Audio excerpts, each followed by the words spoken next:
Hello and welcome back to another episode of The Comfort Zone. How comfy are you feeling today on a scale of 1 to 10? That was so intense. I'm looking at you. Tell me. What a way to start the episode. The way you just went straight in there. How comfortable are you feeling? How comfy are you right now? I'm 10 out of 10. I've had a great day. I'm really glad. I'm also a 10 out of 10 right now. We've actually had the giggles all day. Okay, let's actually be serious now. This is a serious space. That makes me feel like I'm under pressure now. Taking things very seriously. Very seriously. We have got quite a serious topic on our hands today, though. I think. Is it serious? I mean, it's not like really serious. It's not like crazy. It's just sort of... It's quite important to talk about, I think. Yeah. But it's not like a really heavy one. No. No. No. No. I'm getting the giggles out of me, okay? 3, Yeah. 2, 1. Do you know a good way to get rid of the giggles? Do that, apparently. No. To talk about your wobbles. Oh. It's time for Wobbles of the Week. Very smooth segue. Thank you. What can I say? Do you have a podcast by any chance? It's called The Comfort Zone. You're actually here right now. Oh my god, no way. This is crazy. Okay. Wobbles. Wobbles. I'm really sorry to dampen the mood. We're ending on a high this week, though. We're going wobbles first. And then Yeah, I wins. like Nice. that. Nice. I can't remember what we did before. We're winging it. We're winging it. We are. But I think wobbles are a good way to start because we can get them out of the way. Yeah. Leave them in the past. Do you want to go first? I can go first. My wobble this week, I would actually say is my wobble from like last night, to be honest. Obviously, you will know this. I do. Nobody listening to this will know because I haven't told them. I slept like actual just I'm Don't trying not to swear. I slept horrifically last night, basically, and I don't really know why, but I had this really just intense feeling of anxiety in my body, and it was really weird because I couldn't really like place where my anxiety was coming from. I just felt so anxious in my body, and I ended up being awake. You know when you have those nights where it feels like you're awake all night, and you probably did doze off at some point, but I just remember checking my clock and being like, oh my god, what time is it? I've been awake for so long, and it was like 4:45 a.m. and I must have fallen asleep a little bit because I feel like I'd be absolutely losing my mind if I'd have been awake for that many hours whilst trying to sleep. But I even listened to like podcasts to try and get to sleep, and every time it didn't work. I was just laying awake. I did some journaling to try and figure out why I was feeling anxious, because I've realised that I always just kind of want to understand why I'm feeling, even if sometimes there's not an explanation. And I still couldn't really figure it out. And then I used journal prompts and I wrote what is making me anxious right now. And I had just about 45 different thoughts that I wrote down of things that were making me anxious.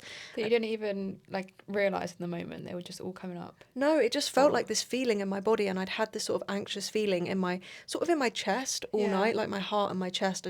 That's where I get my anxiety, and I just felt weird. And yeah, I just realised that actually I've been feeling anxious about a lot of different things, but I've not really been giving those things attention to kind of calm myself down. I've just been powering through. And so, yeah, I would say my wobble is my anxiety, but also a mini win that I journaled and gave myself space and time to sort of have that like worry time and kind of confront it. So, That's really important. I feel like sometimes we can try and push things to the side, but our bodies get to a point where it's like, no, you can't carry on like this anymore. Like, you need to address your worries. Like, they'll bubble up and overflow. It was so weird, like the way it felt so physical, and I genuinely couldn't place it because I know there's a lot going on in my life that I could be anxious about, but I was like, nothing's that bad that it was that feeling like I was about to sort of start crying or have a panic attack. It was really weird. But how are you feeling now? Weirdly completely fine, considering I'm running on very little sleep. That's good. I have more energy probably than I have for the past like 5 episodes we filmed. We haven't filmed 5 episodes. No, this is we our haven't. 5th one, isn't it? I think this is our... Why can I not count? I think so. Anyway, do you think journaling is a really like helpful tool when you are feeling anxious to get it on a page and outside of your head?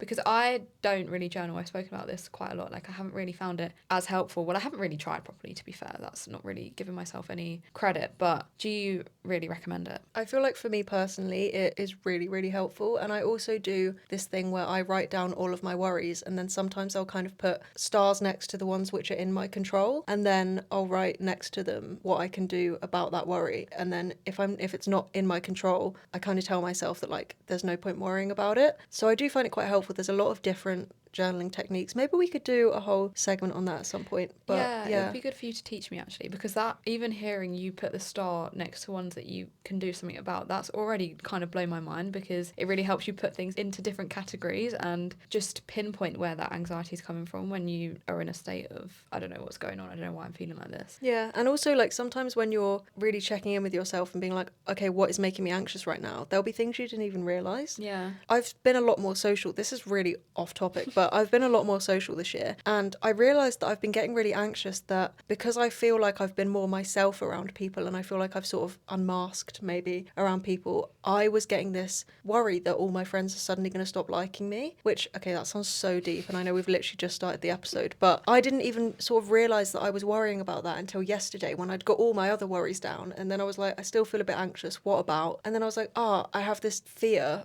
because it's what happened a lot when I was a kid, because I was just a bit wild. And people, I don't know why people, well, I must have been annoying to the people who I was friends with, whatever. I'm not a kid anymore, so that is what it is. But I have this fear that I've held on to. And I didn't even realise that was making me anxious until I wrote it all down. Yeah, it's just interesting to think that stuff like that can stay with you for so long, but just so far in the back of your head that you don't address it. Yeah. So the fact that you can address it and kind of get it off your shoulders must feel really nice. It is really nice, because how often do you actually get all the stuff that's scrambled up in your brain, putting it all out on a page? It just makes it all feel so much more tackleable, like manageable and fixable. Yeah, you can even like put it into categories and work out next steps. And I would love to start journaling. Actually, that's just really made me feel inspired. We can educate you. We can We can educate you. Me, please. We can give you a little lesson. Thank you. I'm going to take that. And on that note, well, I guess it's not journaling, but at the beginning of the week, I just gave myself a list of things that I wanted to do, or like small goals, very achievable, like, I don't know, get 8 hours of sleep a night, or have a good morning routine where I don't go on my phone straight away. And it's not journaling, but I did write them all down on a piece of paper, so it made it feel more real and more like I could hold myself accountable, because I could actually tick them off on a checklist. And I guess my wobble is that I didn't do them all. But do you know what I'm realising as I'm saying this? Is I set myself like 6 separate goals for 1 week, and I should just set myself one by one and kind of achieve the first one over a week, and then slowly introduce the second one and introduce the third one to make more of a routine, rather than trying to change my life overnight. And even though they were such small things, like keep my house tidy or keep... That's not a small thing. Like, respectfully. Yeah, I guess. Keeping a whole house tidy.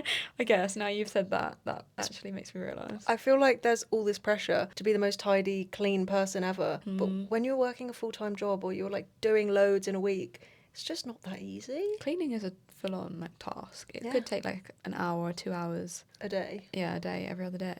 So thank you for that. That's actually made me feel a bit better. Another one on the list was get dressed every single day, which I don't do, which is fine. But I'm trying to get into a good routine just to make myself feel better. Like, not in a sense of I'm trying to be the best, I don't know, version of myself, or try and show up in a way where my life's perfect. I just want to feel better in myself, and these small things will do that. Like, I know they will, but it's just managing each of them one by one, rather than giving myself 100 things to do and then feeling like a failure when I don't do them all. That is exactly the issue that I have a lot of the time. Yeah. And my mum actually, I was getting really worked up, like maybe a couple weeks ago or a month ago or so, because I was like, I just feel like a failure, like I'm never getting stuff done when I want to get it done, and like I'm so overwhelmed, and I want to do X, Y, and Z and build all these habits and have like a great routine. And she kind of just was like, I think the issue is that you are expecting yourself to go from 0 to 100. Yeah. Maybe try and sort of add in one new thing each day, or I don't think she even said each day, sort of like when you get on top of a habit, then add a new one in. Yeah. Otherwise you are kind of going to set yourself up for failure, and then you'll keep believing that you're a failure when you're not. You're just struggling like a human. Exactly. And if you fail at all of them at once, you think, oh, there's no point ever trying any of them, because I'm always going to keep failing and I can never keep up these 100 things, so what's the point of even doing one of them? So I like that. Doing it kind of day by day or week by week, that's going to be my goal for next week, I think. I'm going to set one goal, and I'm going to decide for it to be 8 hours of sleep a night for next week. That's all I'm going to try and do for the whole week. That will change your life, I feel. Yeah, me too. I'm also going to set that as a goal.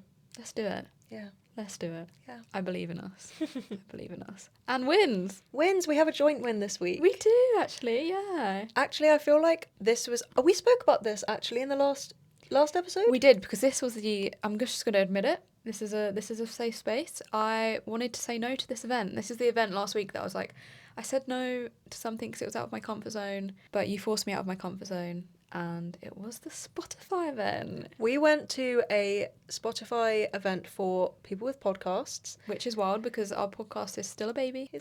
She's still newborn. She is. But it was literally incredible. And I said this to you on the night, but I feel so proud of you because I know how much you didn't want to go because you don't like being in public busy spaces. And obviously I find them difficult as well, but I feel like... Sorry, I'm going to butt in there. No, please do. My brain is like... Ugh. I just worked myself up about this one for some silly reason. A lot of the time I am fine. I think it was the fact that I wanted to interact with the right people, if that makes sense. Like, our podcast is something that we love so much. So to be in an environment with so many kind of important people and other people that are inspiring to us felt like a lot of pressure at the time because I wanted to speak to the people that are on Spotify's side of, I don't know, the whole podcast, or get really good advice from people that have had podcasts for years. And just knowing that you're going into a room where you actually know no one and you need to start these important conversations, but you don't know who to speak to or how to start them, it just felt like a lot. I feel like both of us, whenever we see the word networking, we're like, nope, yep, I'm good. I'm out. Because like, I don't even understand how you go about networking. Like, we're 22 and 23. We're just girls. We're just girls. It was a little bit scary, but you did it. Thank you. And actually on the day, I kind of thought you were going to cancel because I know you were really anxious.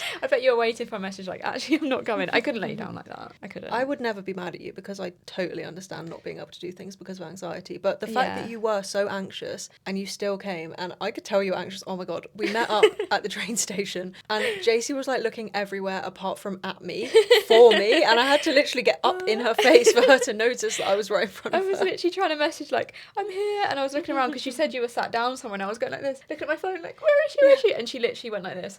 I was actually going to reenact it. I feel like it would look very weird. If you're watching this on YouTube, you're welcome. Ray went up to me literally like this to snap me out of this like daze that I was in because It still took you like a second to actually realise it was me as well. You were just kind of like, oh, someone's in my face. Great. But I know that feeling so well. Like, that anxious, can't really see properly, everything just feels a bit blurry. Yeah. That kind of anxiety is the worst, especially when you're going into a scary situation or a big event. So the fact that you did that, thank you so much. Huge win. Thank you. And as soon as I saw you and like, I knew it was fine. Like, I knew it'd be fine. We're in this together, and it's really nice to not do stuff like that alone. But now I feel like I could do it alone if I had to, because I did it once and nothing bad happened, and that means I can do it again. Yeah. Thank you. I guess I was going to ask your win, but we had a joint win. Well, yeah, it was also a win for me because it was, just really cool that this early on in our podcast we went to an event with Spotify, and that is all thanks to you guys. Honestly, thank you so much for supporting us and commenting and rating us and all of that. We're just so grateful. But also, I do find events very anxiety-provoking. And so, it was really nice to go and have a really nice time. Yeah, and once we were there, we didn't feel anxious at all, really. Yeah, it wasn't sometimes as an anxious person, I go to events and I'm like, when can I leave? When can I leave? I just want to get out of here. But I didn't really feel like that. It was really quite nice. Yeah. Proud of you as well. Thanks. We smashed it. We smashed this week, I feel.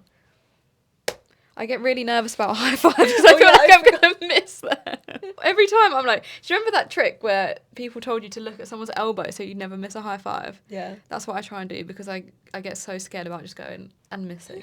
I've done that before. I can't remember what situations, but I know I've done that before. That's so funny. Yeah. I'm scared of handshakes because my hands are always going to be sweaty. And you don't know how aggressive to go with the handshake. I'm so limp. Like, you used to get I don't know if you've ever done this actually, but I think maybe I did it at a drama class or something. Like, there's a whole etiquette around handshakes and not having like a weak limp handshake. I'm like a bit of jelly. Like, I just sort of give my hand over. Like, you can do what you want with it. Like, there you go. I hate handshakes. I would way rather a hug than a handshake. Oh, actually. yeah. Handshake feels very formal as well. Like, remind me not to give you a handshake ever. Why on earth would you ever give me a handshake? Imagine I turn up to your house and you're like, hello. Handshake, please.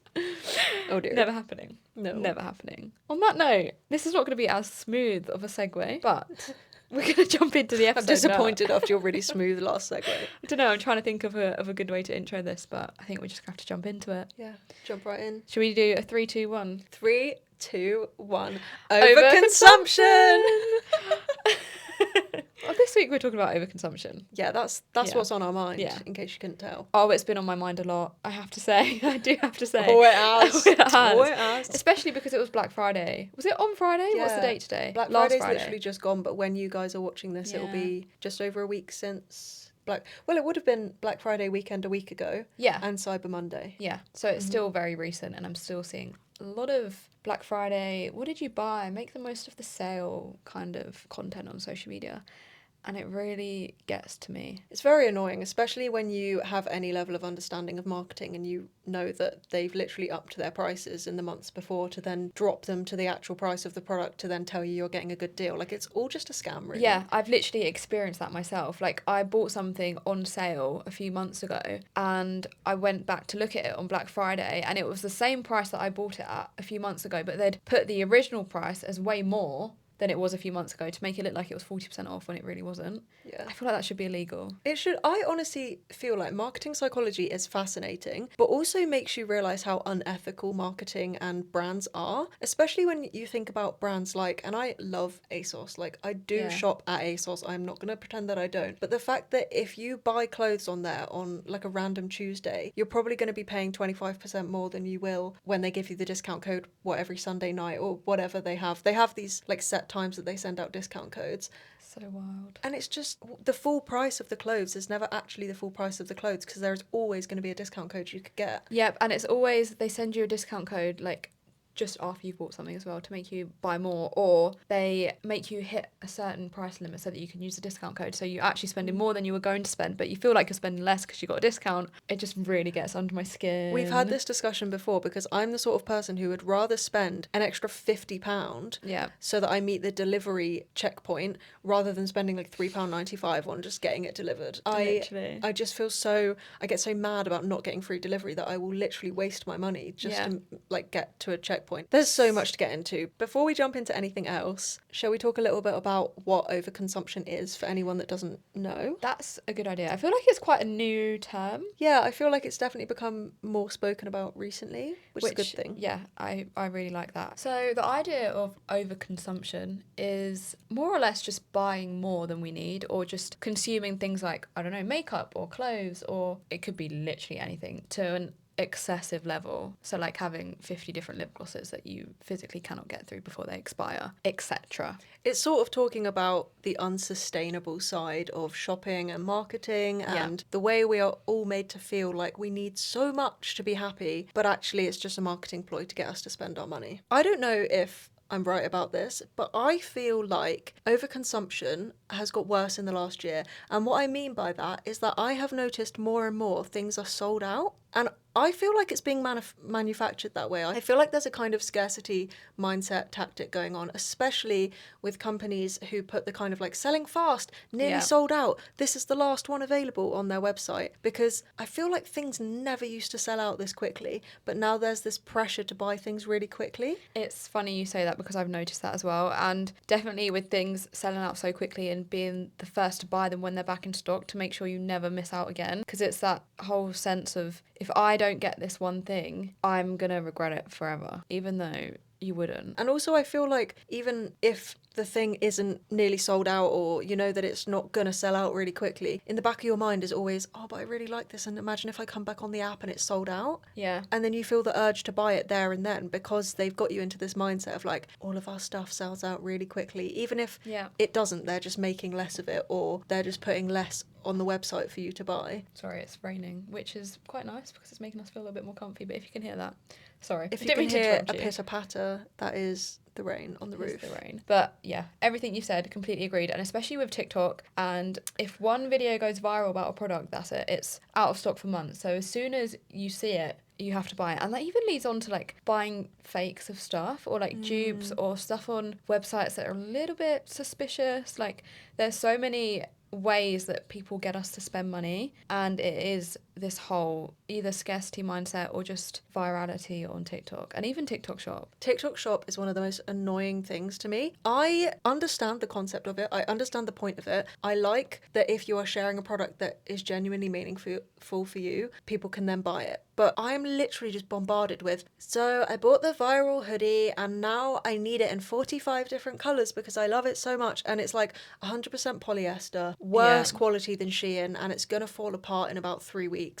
I'm just really fed up of seeing it constantly because I know that people are only saying that so that they can make money from you. And it's like, there's always some kind of caption like, feel really sorry for anyone that didn't buy this when it was 12% of its normal price, or these are going to sell out, they always sell out, buy this hoodie really quickly, get all of the colours. And it's like, oh my God, you don't need them. It just, honestly, my skin is like crawling right now. And even that, you don't know where these clothes come from. The amount of TikTok lives, the amount of like shopping lives and live discounts. We've seen the same video. Yeah, we have seen the same video, but it's the fact that no one knows where this stuff comes from. I mean, there are a few reputable brands on TikTok Shop, but most of the time it's something probably from a factory in another country with really unethical practices. Yeah, that's the word. And that don't pay their staff, that there's no sense of welfare, there's no care in any of the products. And we're just throwing money at these people and at these companies because it's cheap. What kind of satisfaction is that giving you? Like, it's the fact that it's getting to a point where this stuff isn't even cheap. Molly May's store, maybe.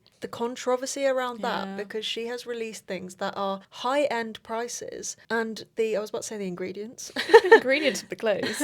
The materials are like, you know, what you'd get in Primark. It's the price of something you'd buy in like a high-end shop. Yeah. It doesn't add up, does it? No, nobody's buying anything anymore for longevity. Yeah. We're buying things because we're terrified of not having them and what happens if they sell out. Exactly, and micro trends as well. Oh yeah, micro trends are a real thing. On that note, I just wanted to jump in quickly and say, if these low quality items are all that you can afford, that's perfectly okay as well. I know I've been at stages in my life where I cannot afford to shop at, I don't know, what are the high street brands? I don't even know, H&M. So I am forced to shop on the likes of Boohoo. I've done that in the past and that's absolutely fine. Like, if you need clothes and all you can afford is something that maybe isn't manufactured in the best way, that's perfectly okay. Like, this shop is what you can afford. not to shame anyone. No, not at all. This is more about the people that are doing, you know, £500 Boohoo hauls, not the people that are like, I genuinely cannot afford.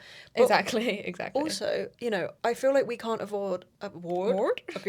we can't avoid that fast fashion is literally everywhere. Yeah. It would be incredible if we could all buy sustainable, buy slow fashion, buy from small businesses. Obviously, that would be the best thing. But it's not very realistic for a lot of people because that is very expensive, but also there's sizing issues, there's like location issues, there's all sorts. But if you are shopping fast fashion, just make sure you're buying things that you are gonna wear for a long time, that you are gonna get the wear out of. Like, I feel like it's very easy to feel loads of guilt around this and feel like, oh, I'm being shamed for buying from Zara or whatever it is. Yeah. Obviously, it would be lovely if we could all afford and be able to shop from ethical companies, but the most ethical thing you can do, in my opinion, is make sure you're getting wear out of your cardigans, jumpers, whatever you're buying. Like, make sure they're not lasting you just one winter. I completely agree with that. Just figuring it out in your head if you're buying this for yourself or buying this because you want to jump into a trend. So even giving yourself like a week to really think about a purchase, I think is a good tip. We'll jump into tips later. I'm getting a bit ahead of myself here. Yeah, you're about to start talking about micro trends and I just went on a tangent. But no, let's jump back to where we were. Where were we? Micro trends. I have a bone to pick with micro trends because have you seen this documentary? I haven't even seen this documentary. Have you seen it? I haven't. I haven't seen it, but I've heard about it and it's a documentary on Netflix. I think it's called Buy Now. I really want to watch it. I actually don't have Netflix at the moment. Really? I say that, neither do I. I'm logged into my mum's, but it really, logged me that's out. crazy. Anyway, it's a documentary about overconsumption and about landfill and about, it's not specifically about microtrends, but the amount of microtrends that end up in landfill is absolutely shocking. And microtrends can honestly last like 2 weeks. Yeah. I'm trying to think of some that have happened recently, but there's honestly been too many to count. Well, do you know what's kind of a micro trend but kind of isn't, and is actually very relevant for this time of year? Sequin things for Christmas, because they Yeah. are basically purely made of plastic. And I saw something the other day about, it's this like crazy statistic, the sheer amount of sequined items that end up in landfill straight after Christmas because people buy them for one Christmas party and then throw them away. That is wild. I mean, that's not even really just a micro trend, because that does come back around every year. Yeah, it's the same thing. Leopard jeans. Yeah. Leopard, that one leopard, like, gilet? Not gilet, like... Yeah, with like the bow on the front, kind Yeah. of. I can't remember what they're called, but I know the one you mean. Yeah, it was like a waistcoat. Like Yeah, a yeah, leopard yeah. print waistcoat. Like, Yeah. those were popular for like 2 weeks on TikTok, and suddenly Vinted was just flooded with them. Yeah, and it's just sad, really. I completely understand, because even I would scroll on TikTok and be like, I absolutely love that top. Like, everyone's obsessed with it. I want to have it. And then you get it, and by the time you get it, it's already out of fashion. Like, even I'm trying to think now, you know those flower hair clips? Yeah. They were in for summer. I got some. I fell victim to this micro trend. Never worn them. They're in my cupboard. It's winter. What am I going to do with them now? Next summer they're not going to be in. So yeah. But this is the thing. You can't beat yourself up for falling victim to these things, because Yeah. you are literally the target of this marketing. Like, they're trying to make you fall victim to it. There's only so much that you can withstand. Like, if you fall into trends or you buy things because you think that you love it in the moment, and then actually you realise you were just hopping on a trend, yeah. that's not your fault. Like, you No. don't need to beat yourself up for the fact that you have fallen for trends. You are literally the customer. Like, you're the person that they're trying to get to buy Exactly. stuff, so it's not your fault. Yeah, they're literally manipulating you. Mm. I've been manipulated by these brands and by TikTok Shop to spend money on stuff that I don't even want in the first place. But it's about holding yourself accountable, not in the sense of I've done something really wrong here, I should punish myself. Like, no, just accountable in the sense that if you have jumped on a micro trend, you can now address it because you've learned from it in the past. And you can also navigate that in a more sustainable way, in the sense of you don't throw it away, you sell it on Vinted, or you give it another life. Like, I would love to even sew some old clothes into new clothes. I feel like that'd be really cool. I wish I was that. I wish I Yeah. had sewing skills, because I feel like I would just be unstoppable if I could just sew my own clothes. Exactly. Imagine all of those clothes that you don't wear anymore. You could just turn them into like cute new pieces. I know. This That is- was like my favourite content on TikTok, but I haven't seen anyone doing that recently. I used to watch videos like that. I Yeah. actually got a sewing machine for my birthday once. I've Oh, not that's used so it. That's actually really sad. Maybe I should find that again. Was that a but micro trend? It was a micro trend. I think it was in lockdown. Sewing micro trend. Yeah. But Vinted is really good. Not affiliated with Vinted. I don't know why I feel like But I love Vinted. I don't know why I feel the need to say that, but I love Vinted. Every I don't know, 4 months, I just go on a Vinted spree and get rid of everything that I haven't worn, and sometimes replace it with stuff, sometimes I don't. I haven't really shopped in so long, but Well, yeah, proud of jealous. myself for that. I feel like I have an impulse buy problem. Maybe not. No, Because well, I don't know. I I'm saying no, you don't don't. But really impulsively buy things, but I think what I mean is I have an emotional spending issue. okay. I find that when I get sad, I really just want the dopamine hit of buying something, putting something in my basket and buying it. And although I am actually quite good now at telling myself, you really don't need this, sitting on something, letting myself think about it, I have really been someone that just needs the dopamine hit of putting something in the basket and buying it. And I've ended up like buying things that I later look at and I'm like, this isn't even nice. I really don't like this. That also just made me think, sorry, this is so like That's jumping okay. all over the place. You know, when you do an order and you get stuff and you get like a pair of jeans, say, and they don't really fit you that well, Yeah. but you keep them because you think, oh, they're all right. Never keep it. If you think it's all right and you're not like, oh my God, I love this, I really like how I look, I like the fit, I'm going to wear these loads. If you're not loving it, send them back. Trust me, in a month's time, when you go into your wardrobe, you will be looking at those jeans and thinking like, oh, I've missed the return window, but why did I keep these? Like, they don't fit me nicely, they're not great, like... That's such a good tip. That is such a good tip. The amount of times I've tried stuff on and been like, it's okay. Like, I look in my wardrobe now and I can see things that I didn't absolutely love and now I don't wear. So that's a really good tip. Yeah, I feel like that's Yeah. something I've learnt the hard way Yeah. from sort of impulse spending when I was younger. and then being like, I didn't even love this when it arrived. Like, why did I keep this? I could have sent it back. It's so tricky because even in the moment as well, it's something that you have to really be so present about and so like hard on yourself, because you can convince yourself that you love something as well just because everyone's got it. So you can convince yourself like, oh, I really actually love this jumper, I'm going to wear it all the time. And you have to just be honest with yourself and realise you're not. You're really not. But that's another thing, I guess, shopping by what you like, not what you see on TikTok. If I need new jumpers or I need a pair of jeans or whatever, I will try and go on and pick what I like what jumps out to me as something that I really like the look of, that I think I'd really like wearing, rather than, oh, what are the cool girls wearing? Because what the cool girls wearing is going to change in a month. It's really hard to differentiate between that though, because when you go on, say, ASOS, all the stuff at the top is going to be the trends. So you have to really dig through to find what you like rather than what everyone else is liking, because it always has that like hot thing, doesn't it? I can't remember what it is on ASOS. Yeah, oh, it's like trending now and like just in. I find sometimes I just feel a bit ill when I go on like a shop website. Yeah. And when you click like new in and it's like today 1,000. I've seen that. Oh my God, I'm like, how are you inventing and creating and making this much clothing and selling this much clothing that you could possibly need to release 1,000 new items in a day? Like, what? And a lot of them are like ripping off small businesses as well, and that just breaks my heart. That makes me really sad. Yeah, that's one of the things with fast fashion is it can completely, these companies are so big that they can completely just swallow someone that's really just trying hard to make something that they love. And you know that people will end up buying the fast fashion version because it's more accessible, it's more affordable. Yeah. And I mean, that's a whole nother issue in itself. A fun question. I'm going to put you on the spot here. Hello. What core are you? What aesthetic are you? Oh my God, I have no idea. Do you know where I'm going with this? I know where you're going with this. I kind of want to know.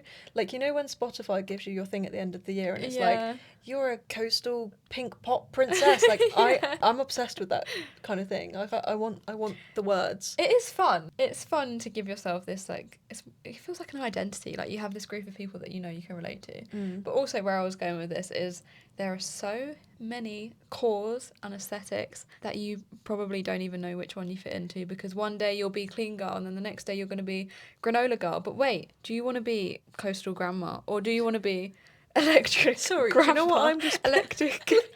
We googled this earlier. It's electric, but people were saying electric. No, eclectic. That's the one. But people were saying electric grandpa. And Electric really grandpa. laugh. No, but you said something before that when you were referencing Electric. it. You said electoral grandpa. Do you know what I'm imagining right political now? grandpa. My dad listening to this and hearing us go clean girl, granola girl. Like, he's going to be like, what the hell? That's the thing. But it's not a thing. It's not real. We've just made it up. Exactly. This is how like absurd of a concept it is, because we're trying to fit into all these different cores and aesthetics that don't really matter. Like, if you're not on TikTok or Pinterest or whatever and you don't know what we're on about, this kind of sounds like I'm targeting it at my dad, but you know, there are going to be people. Am I okay? There are going to be people who don't know what we're on about. There is this whole thing of like every single type of aesthetic, every single type of style has to somehow fit into a core. So you've got like clean girl aesthetic, granola girl core. I was going to say, I feel like clean girl is like the OG. Clean girl kind of started it off, and then you've got there's like gorp core, which is like, I haven't heard of that one. That's like the outdoorsy kind of style, like North Face, Salomons, like things like that. There's too many. Yeah, coastal grandma. I feel like this jumper's very coastal grandma, but it's just a jumper. Who's decided that that's coastal grandma? But we fall into this trap. And it's like, this summer, coastal grandma is the thing to be. Yeah. And then people are going on, online and buying 100 new items of clothing so that they can live out their coastal grandmother dreams. Yeah. What does that even mean? I don't know, but I feel like you can even go onto Google and literally search whatever core you want to be, and it will come up with like a million things that you should buy, or like those flat lays that you see on TikTok that have different, I don't even know, makeup products and clothes, and it's like this, you need to buy this if you want to be this aesthetic. But then next week you're going to want to be a different aesthetic, and then so when does it stop? Yeah. Yeah. But also, why do you have to be one thing or the other? Why do you have to Yeah. be a clean girl or a grungy girl? Yeah, why Like, can't you just be who you want to be? but also, nobody is actually keeping up that clean girl aesthetic away from the internet. Oh, no. That's not real. That's not a thing. Yeah. Someone's just posted that online, and you're feeling like you have to buy into that and become a clean girl and start wearing all this specific makeup and having glass skin. It's like everything's Yeah. just been commodified. Everything is just a trend and a core and an aesthetic, and none of it's real. No, that's a good way to sum it up. Literally none of it. Do you know what real. core you are? Tell me. I feel like you're going to tell me. JC core. Because Thank you're you, darling. And that's beautiful. No, but I actually mean it. That honestly has touched me. That has touched me. I feel like that's really good to hear though, because all we can really be is our own selves. If everyone Yeah. was trying to be a clean girl, what would be the point? Because everyone would be the same. But like, I like you because you're JC. Thank you. I don't like you because you're like, clean girl cause the grandmother's stripey core girl. Like, I'm putting that in my bio. clean girl goes to grandmother's stripey core. The coolest thing you can be is yourself. Yeah. And I say that in the least cringy or cliche way. I gravitate towards people who are themselves, Yeah. not people who look like every other person because they are trying to fit the trend, because you will just completely lose yourself Yeah. in trying to follow every single trend ever. And you'll never know if you're constantly following the trends, or you know someone that's constantly following the trends, you'll never know who they are, and you'll never know who you are, and you're going to live your whole life just trying to be someone you're not, and you'll never feel fulfilled. You'll never find a true sense of happiness because you're always waiting for the next thing to give you that. Do you know what I was just thinking about? What? I was thinking about the fact that I bought this jumper because I saw it and I thought about it for ages, and I went back onto the app like 4 times, and across the span of like a week, maybe like longer. that. And I still really wanted it, and I Yeah. knew that it would be really my vibe. Like, I have worn this jumper, I want to say 3 or 4 times this week. No, Wow. wait. Yeah, probably actually maybe 3 or 4 times this week. It's Thursday, so that's almost every day. Okay, no, not every day. I've worn it probably every other day. Like a lot since you've got it. But I Yeah. also want to say that I really like the fact that you waited a week and kept going back to it because you wanted it so much before you bought it. I really like that. Sorry, just Yeah. going to jump in and say I approve. I kind of feel like I was looking at it and then I was like, I don't need another jumper, and then I kept thinking about it, and so I was like, well, I really want it, and Yeah. I've definitely had my wear out of it. But the point is, re-wearing stuff is so fine. Like, this whole thing of like not wanting to be seen in an outfit twice, not wanting to be seen in a specific piece twice, like, why are you buying it then? I'm so glad you said that.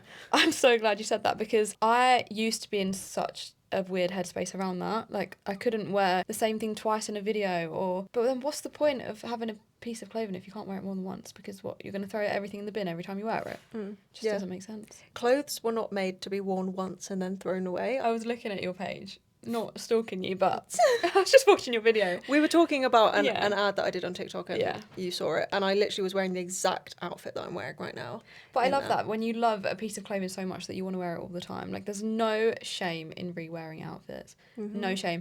And on that same topic, styling and just wearing your clothes, I feel like... Yeah, you made a really good reel about this the other day. Thank you. I just wanted to jump on that because I see so many people kind of wearing these simple outfits, so a top, jeans and a jacket, and pretty much saying that it looks really bad until you style it, until you put this really expensive bag on and all of these 50 25 different... gold necklaces. Yeah. Or like these £100 pair of trainers that are really in fashion, and now the outfit looks incredible, and you have to have all of these accessories to make an outfit look good. And For it to be an outfit. yeah. And you don't. You can just pick clothes out of the wardrobe, put them on, wear it. That's an outfit. That's good enough in itself. Yeah, it's really fun to style an outfit and find something that you look really good in and that you feel confident in and that you love wearing. But also, you don't have to dress up to meet this really high standard that you've set for yourself every single day. I don't. We put way too much pressure on ourselves. Yeah. And the whole thing about being so obsessed with like your outfit having to look good, and it has to be, you have to have styled yourself. Like we're not all fashion stylists, and you can still look good in an outfit if you're not accessorizing it in the most like incredible way. But this kind of like hatred for wearing basic outfits that you see makes you really insecure. Yeah. But just because someone else thinks that doesn't mean that you can't just dress how you want to dress. I think at the end of the day, a lot of this is just about forgetting what people are saying online and just doing things for you, buying what you want, wearing it how you want it. Yeah, I feel like life was so much more peaceful before social media in this sense. Like, I remember being, I don't know, when did I first get Instagram? I feel like I had it in like year 6 when I was like 10. Really? Yeah. I think I was a bit older than that. Oh, I have some like Instagram horror stories. I was definitely talking to strangers on there. Oh. Yeah, I wasn't on private. Oh. Yeah. You should have been. Well, yeah, but my parents had no idea that I was on Instagram. You've been very naughty. I had my iPod Touch. Had my little iPod Touch, and I was just like posting Just about. secretly going on Instagram. Yeah, that was back when it was like just a photo app. Yeah. The fact that I could have got like my name as my username back then, Oh. and I chose some random like JLS, literally a JLS related username. Do you still have that? No. No, I wish I could find it. I was going to say I would love to see what you posted back No, then. there's actually a horror story behind that account. Do you want to say it? It's not really that deep. It's Okay. literally just that basically I had 250 posts not on private because I was just basically 10-year-old me was just taking selfies and like And not posting realising- pictures of JLS and like Yeah. I just didn't really think about the fact that People can see Stranger it. Danger was a thing. Then I Yeah. found out about Stranger Danger. I probably was scared. up until midnight having this like complete panic, like crying, thinking I was going to be tracked down because I'd posted 250 posts on Instagram. And then I went and told my mum. I was like, oh my god, like people are going to find me and like Stranger Danger, like the internet's scary. And then my mum literally sat and deleted every single post off this Instagram account I made. And then I didn't get Instagram again until I was like 13 because I freaked bless myself you. out so much. Because I just thought I was just like posting. I didn't know anyone was going to see it. But Yeah. then I think I also was talking to like random like strangers online for some reason. So anyway, that was such a tangent. It's scary though. It's true. You have to be so careful about what you post online. Yeah, and don't let 10-year-olds use No, Instagram. no. So I didn't have it when I was 10. I think I was like 13, probably the legal age. I think 13 is the legal Yeah, age. 13 is. You yeah. were illegal when you I were was on an Instagram. illegal Instagrammer. But even back then, clothes, like posting your outfits, posting all this stuff wasn't really a thing. No. And I remember just like buying stuff that I liked. Like maybe it wasn't the same things that my friends had, or it wasn't the things that were in trend because there wasn't really trends, and it was just so free. And I wish we could go back to that sometimes. Yeah, because even the old kind of YouTube trends like baby lips and all of that kind of thing, Yeah, like that I was still forgot that. fun. Yeah. It wasn't like you have to have this, otherwise you're not a cool girl, clean girl, cutesy girl. Like Grandma core. Grandma core. I'm honestly just so tired of it. Whenever Yeah. I see stuff now that's like downtown girl core, I just scroll because I'm like, Yeah. you're just making stuff up and people are just gonna follow it and feel bad and buy Yeah. into it, and I'm just I'm done.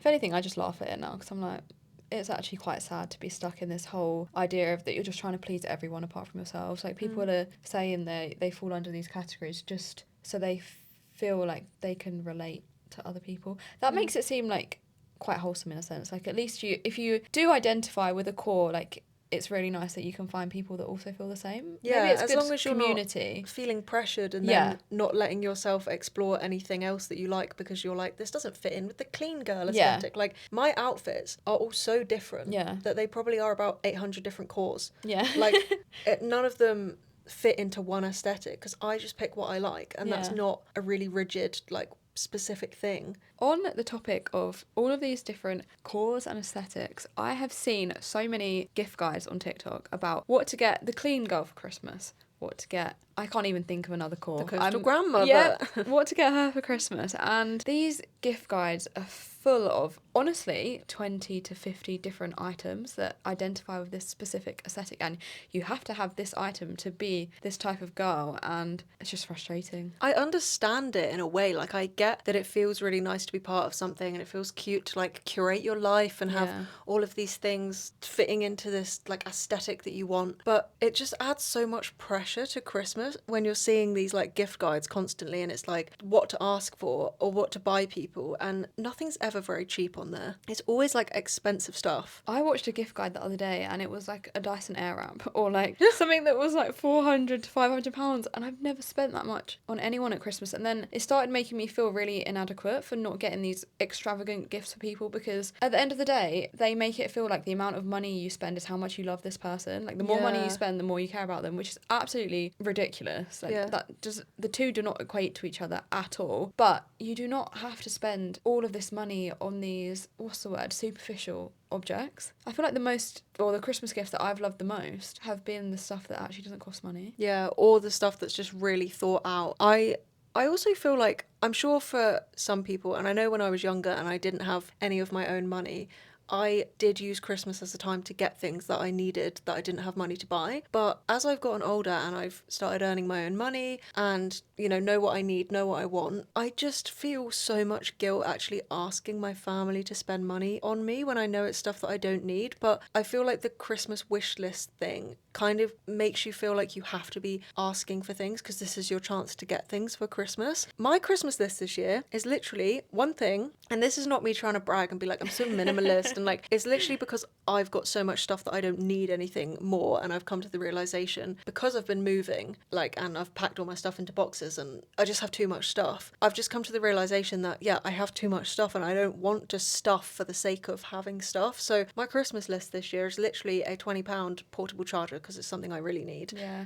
And do you know what? I'm not going to be watching people's gift guides or people's what I got for Christmas and feeling bad or feeling inadequate, because I just don't need stuff. I don't need people to be spending money on pointless stuff, you know? Yeah, when I say I've got nothing on my Christmas list, it's genuinely because I don't. I'm not trying to be difficult. And I feel like so many people ask you what you want for Christmas and you feel like you have to say something for the sake of it. But when I say I genuinely don't want anything, I mean it, because you've said it all. I just don't want the extra stuff just for the sake of it. Like, if you're going to get me a lip balm just for the sake of getting me something for Christmas, I'd rather you saved your money. I'm not going to lie, I love getting gifts. Of course I do. I love when people have thought of something or people have seen something that makes them think of me, Yeah. and then they buy it and there's real reasoning behind a gift or there's thought behind it. I love getting gifts like that. I'm not saying like I hate when people spend their money on me, because I'm human. Of course I like being treated to things. I just can't cope with the making like a gift guide or like a whole list of expensive things and then putting that pressure on someone else and being like, I'm going to be happy if you buy me this. I just feel like feeling like you need to be getting that much stuff for Christmas, you're going to end up feeling really inadequate if like you're from a family that can't afford to buy that kind of stuff or doesn't do gifting in that way. Yeah. Like a lot of families, I don't know if maybe it's a more British thing to get less presents. Like I feel like a lot of the gifts guides that I was watching when I was younger were American ones, but I don't know if that's just because they were the ones that posted. Yeah, I don't actually know, but I've seen some extravagant ones before, Yeah. especially as a kid. It's a lot. As a kid, it could make you feel quite sad that you didn't get as many gifts as like one of your friends or someone online, but now we understand that it's not about how much you get, it's about how thoughtful the gift is. Does that make sense? Yeah, no, it fully Yeah. makes sense. Yeah. I feel like when you're a kid, you're just comparing yourself to everyone else and you're like, oh, I wish my parents would get me Yeah. 800 different things under the tree. But actually, I feel like once you get a bit older and you start to realise, because when you're a kid, you can't really conceptualise how hard your parents are working for that money. Yeah. And then when you get older, and I just feel so guilty that I would ever have expected my parents to spend that much money on me. Like, Yeah. if they had that money to sort of throw away, obviously I wouldn't feel so bad. But Yeah. I don't know. I think if you're seeing gift guides online, that doesn't mean that that's what you should be getting for Christmas. Yeah, and also to try not to feel the pressure to spend so much money on everyone else around you as well, because people are not expecting that of you, and I know it can feel like you have to spend so much money to really show someone that you love them, but no one really equates care to money. I really hope. Yeah, no. I feel People like probably that do, but leads us on quite well into the question that we're going to focus on for the part of the episode, which is, why am I saying that so weirdly like a robot? I was going to join you on that one, but you didn't say it with I didn't me. join in. 3, 2, 1. What's on your mind? Why are we doing a 3, 2, 1 thing today? That's like... This is our new thing. It's not. It's like It's not giving gonna stick. CBBC, but we'll go with it. So the question was, I get anxious around Christmas and during the whole month of December in relation to gifts. I get incredibly anxious giving gifts because I'm so scared to disappoint my loved ones. Thoughts? Does anyone go through this too? Yeah. I think this is a very normal thing to go through. Do you know what? It can feel so overwhelming. There's so many points in the year, not even just Christmas, where you have to buy things for people. Not in a way that I don't want to buy anything for people. Obviously, buying gifts, I genuinely love buying gifts for people and like seeing how happy it makes people. But think, you have birthdays, you have Christmas, you have Easter, you have Valentine's Day, you have anniversaries, you have there's weddings. Yeah, You have to buy people. Like, it is so expensive. Especially if you have the same people in your life, say like your family or your partner, you're gonna have 50 plus years of buying 3+ gifts for the same person.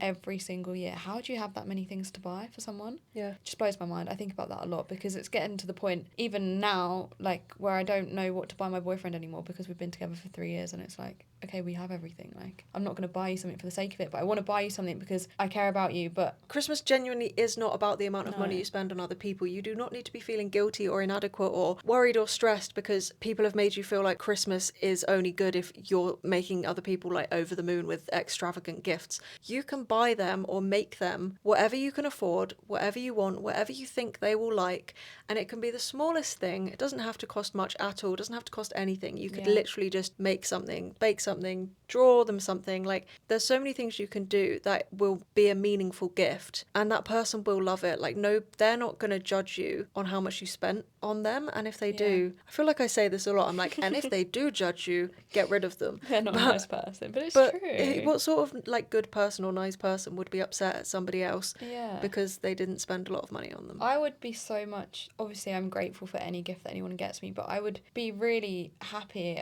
knowing that someone sat there and spent 3 hours, I don't know, trying to think of something that someone could make, like a photo book or writing a letter or baking something, like you said. I would feel so much joy knowing that someone spent that much time on me rather than knowing they spent that much money on me. Like, they sat there and they Thought about what you'd really like. Yeah, that's what I'm trying to say. Yeah. The words aren't coming out. But As we're getting to the end of the episode, the brain is just it's just mushing a bit. Yeah, a little bit. But I just wanted to go back to one point as well before we move on, because thinking back to every Christmas I've ever had, not one Christmas have I thought about how many presents I've got and like, whoa, that was the best Christmas ever because I got this. You think about having a roast dinner with your family or the thing I playing remember games is in what the happened evening in or- the day. Yeah, you don't remember, I got this for this year. You don't even remember what you got. I don't remember what I got last year.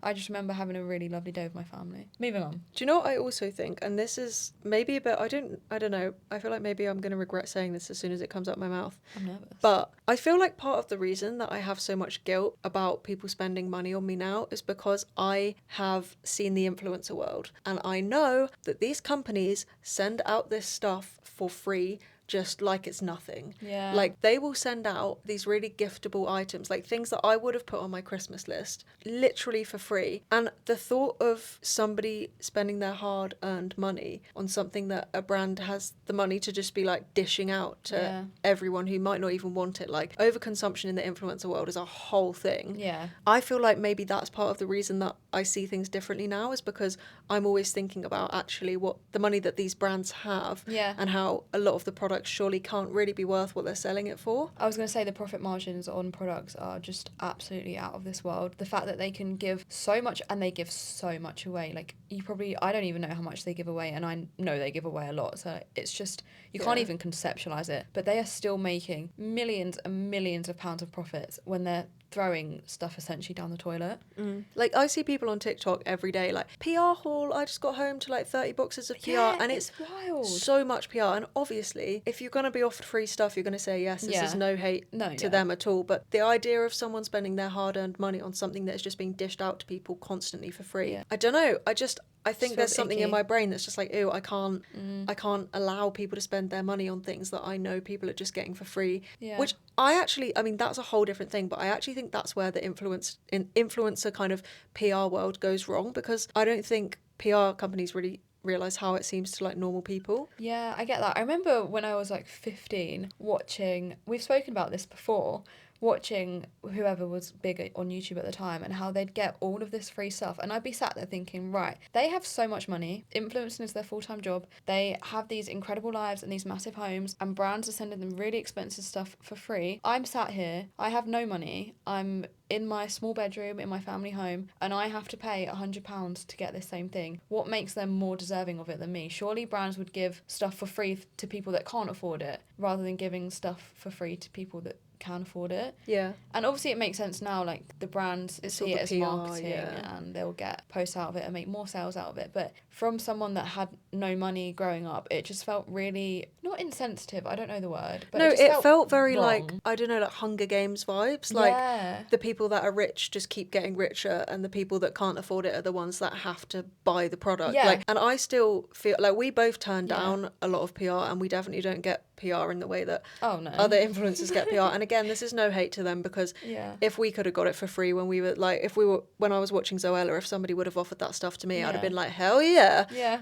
But it's just the fact that these companies have enough money to be sending it to people without even being guaranteed anything from it, and then people are spending like their money on it. That's why both of us are on the same page. We won't work with people or do ads with people that we don't think things are worth the money, because we both know what it's like to not have bucket loads of money. And I always feel really bad asking people to spend their money as well. Even obviously doing ads as part of our jobs, and not speaking for you here, like just from a personal point of view, every time I do an ad, I feel quite guilty. Just being real. Like, but I genuinely feel bad, because I know I'm asking my audience, people that trust me and people that care about me, to spend their hard-earned money that they've had to work 3-4 hours at a minimum wage job to afford, and I'm sitting there going, spend your money on this product.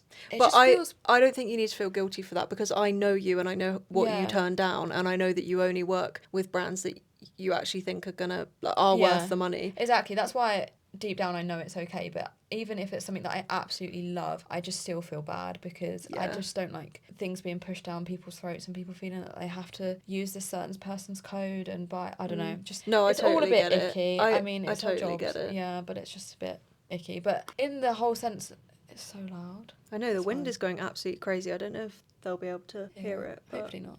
It's blowing the candle around. That's actually wild. And there's no windows open either, so I don't know where that's coming from. Going back to PR as well, I feel like that's why overconsumption has become so normalised, because brands will send people 50 different colours of the same lip gloss, or I don't know, just such unnecessary things. In every package there will be a candle that goes with this product, and I love candles, don't get me wrong, but there'll be so many different things that we just physically cannot use. No, I'm not being funny, but not a single person can use 20 different lip glosses before they expire.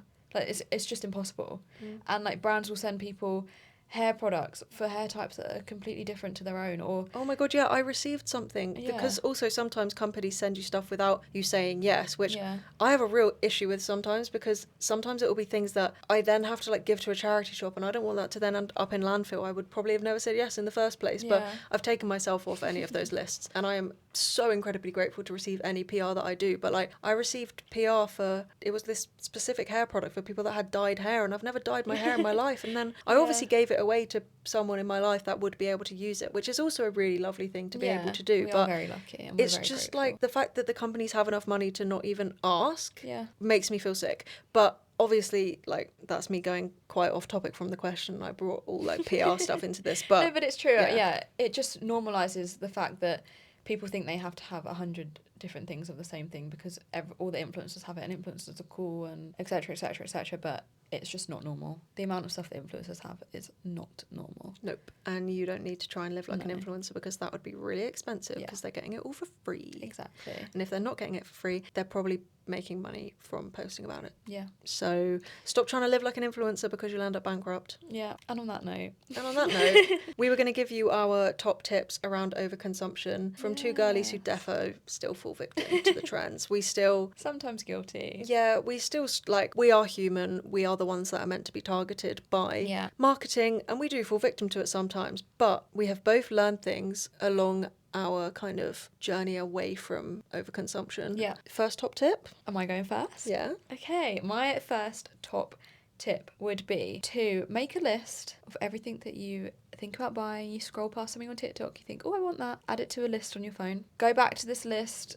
I don't know, every other day, once a week. If you haven't thought about it in that whole week, you don't need it. If you've thought about it, like with your jumper, if you come back to it every other day and you're like, oh, I still really like that, I'm still thinking about it, I still want it, then of course give yourself permission to buy it, because you are allowed to buy new things. I'm not saying like you can't buy anything new, but just make sure you truly want it and you're not impulse buying it in that moment. Like, anytime you feel an impulse to buy something, write it down and come back to it in the future.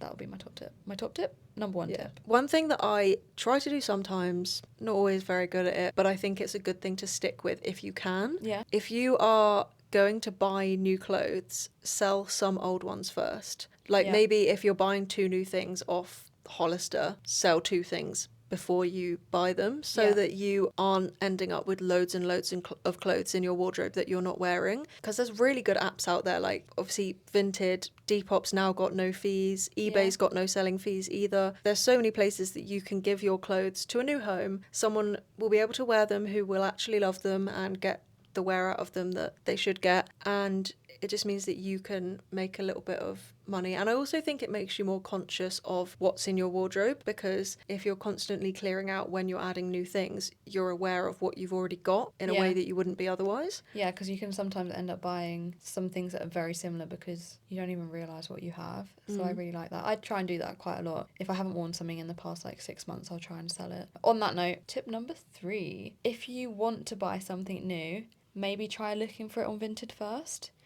It can be quite hard to find very specific things, like it just can, so you might not get the exact item that you want, but it's a good place to start, I think. If you are looking for, like, I've done this before, like a yellow jumper, you can find 50 different yellow jumpers on Vinted for like probably like £2, and you're giving this piece of clothing that someone doesn't want a new home, and you'll get your wear out of it, and you'll be really grateful that you didn't spend that much money on it, especially if you have like an event that's like a one-time thing.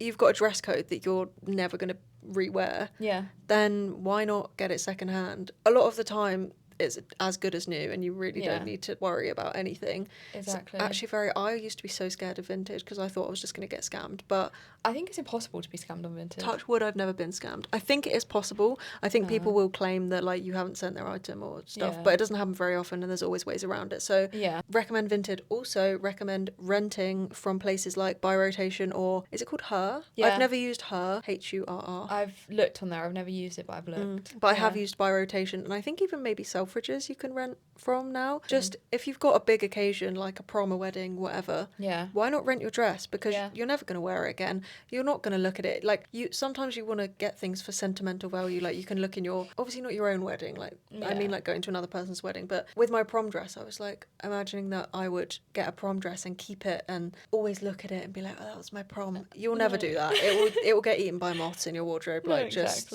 doesn't rent need it. to be sat there rotting and wasting and in landfill, but your wardrobe landfill. Do you know what wardrobe I mean? landfill. That's so deep. Thank you. But exactly, you can always find something very similar to what you're looking for on somewhere like Vinted, and then at least even if you really want this like big expensive thing, you can like test styling something very similar just to lead up to that big purchase. This is if like you want to buy something really extravagant, but you can just test the waters a bit and be like, am I really going to wear this? Okay, let me wear this secondhand version for a while and see if I really want it or if I get bored of it in like a week. That is where dupes are good, because you can see, like you had those Birkenstocks and you wore them so much, and then you got the actual legitimate Birkenstocks because you knew that you wore them all the time to the point of like beating them into the ground. They were very, very uncomfortable. Yeah. Very uncomfortable. But that sort of thing is like, that makes it worth it. The other thing, and this is actually a tip that you mentioned earlier. I was going to say that I think these tips are quite similar if I'm thinking about the right one. I'm about to say, if you're going to buy something new, make sure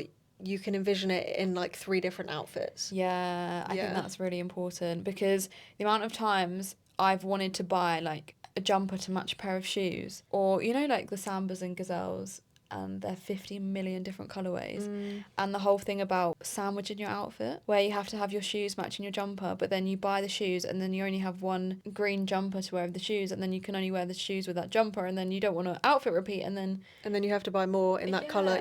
There doesn't need to be that many rules around fashion and around buying clothes. Like just wear what makes you happy, but also if you're buying something new, make sure it's something that you can style in a lot of different ways, or can be worn in many different ways, or is just quite versatile generally, because you're going to get way more wear out of it then. And that leads into the whole idea of cost per wear as well. I didn't really understand this until recently, because it just felt really just extortionate to spend more than I don't know how much on a piece of clothing. Like I've never bought expensive clothing, but when you break it down, every time you wear something you're wearing it for a percentage of its original price. I'm not going to explain this very well, I'm just prefacing that now. But say you buy a £20 jumper, if you wear it twice, every time you wore it, it costs you £10. If you wear it 20 times, every time you wore it, it costs you £1. So the more that you wear something, the less it technically costs you. So if you buy a fast fashion piece of clothing, again, no hate, like fast fashion definitely has its place, but say you're spending £10 on a pair of joggers, they're going to break in 10 wears or become bobbly or shrink or so Just you're be really unwearable. yeah, Yeah. so you're really only going to get 10 wears out of them, which is going to cost you £1 per wear. If you invest in, I don't know, a £40-50 pair of joggers, yes, it can feel very expensive in the moment, but you can wear them every other day for the next year. Technically, it's cost you less than that pair of fast fashion joggers. Yeah. Does that make sense? Yeah, it does. Yeah. It's the whole buy nice or buy twice thing. Yes. But you then have to have the money in the first place to buy nice. And Yeah. that's obviously not affordable for everyone. Yeah. Which is just a whole nother thing with capitalism. Like, Yeah. people that have less money end up spending way more in the long run because they can't afford the big expensive thing that Yeah. will actually last to start with. And that is just such a systemic capitalism issue that, you know, that can't be tackled by just saying, don't overconsume. Exactly. It's just so But yeah. the whole thing's just frustrating. It's so annoying because it's just a system that you can't yeah, change. it's Like, so backwards. where does it even start? Yeah. I can't turn back time and go No. back to the Industrial Revolution and be like, babes, can we not? Can we not do that? Can we keep it simple? No, it's just all too far gone. But what we can do is just realise marketing techniques, realise our shopping habits, realise who we actually are and what we actually like. And when you factor all of those things in, you can make really responsible decisions about what you choose to consume and try and do things every single day to step away from the overconsumption that we've normalised so much. Just live consciously and Yeah. be intentional with your decisions and know that you can be perfectly happy and have a very minimal amount of stuff. And that's something I've learned this year, having a Yeah. lot of my stuff put away in storage. I'm surviving with a fraction of what I used to use in a day or used to have available to me. Oh, It it's is so raining windy. so hard. That is crazy. But I'm fine and I've Yeah. coped. And yeah, sometimes there's things where I'm like, oh, that would look so good with this outfit, but I don't have it. And then you get over it in a week. I get over it. I'm not like, yeah. you know, my whole personality hasn't crumbled. Yeah, and I'm it all really good. helps you appreciate things a bit more, I feel. Yeah, definitely. And on that note, we appreciate you so much. We do. Whoa. So You've smooth. taken the smooth segues away from me. It's You my can thing have now. that I'm very smooth. You are very smooth. I have smooth moves. I have smooth moves. Did you just make that up or is that a No, thing? I made that up, so please. No. Really... I'm keeping that in. That's a threat. Okay. Okay, we've been speaking for so long. We have. But I really loved this episode. This is something Yeah. that I feel like we're both just really passionate about. Especially when we are part of a world that just promotes overconsumption as normal. And I just really want everyone to know that it's not normal. And yeah, we appreciate you. And if we are lucky enough to work with sponsors on this podcast, they're always going to be people that we Yeah. trust and agree with and believe in putting your money into. So Yeah. this is us pledging that we're not shallow, No. like just desperate for you to spend your money on things kind of No. influencers. Like, we want you to know that you can trust us. We really care. Like, if we wouldn't Yeah. spend our own money on it, we're not going to try and ask anyone else to spend their money on it because Yeah. we've been at the other end of it and it's just not right.